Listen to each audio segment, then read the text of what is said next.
Good morning सबाइके। तो कल रात्रे हमें की रान्ना करছি তোমাদের কিছু দেখাইতেছি। এটা হচ্ছে নলা মাছ, 4টা নলা মাছ আনছে 100 টাকা। তারপরে এটা আমি ধুইয়া টুইয়া নিছি, কাটা এটা লবণ আর মানে হলুদ লাগাই নিছি। আর এখানে মাছের কিছু ডিম হয়েছে, এই যে তেল আর ডিম মিলাইয়া।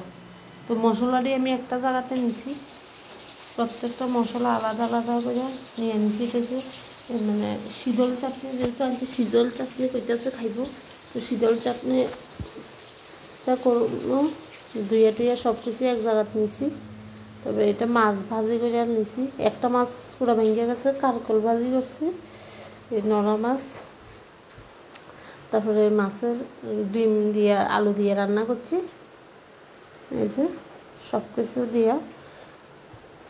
তারপরে এটা হচ্ছে শুটকির চাটনিটা আর কি, একদম লাল লাল করে ভাজি। আমি খুব ঝাল করে করছি, তো অনেক দিনের একটু জ্বর, তো ভাবতেছি একটু শুটকির চাটনি করলে একটু বেস্ট হইব। তো আজকে এই পর্যন্ত, টাটা।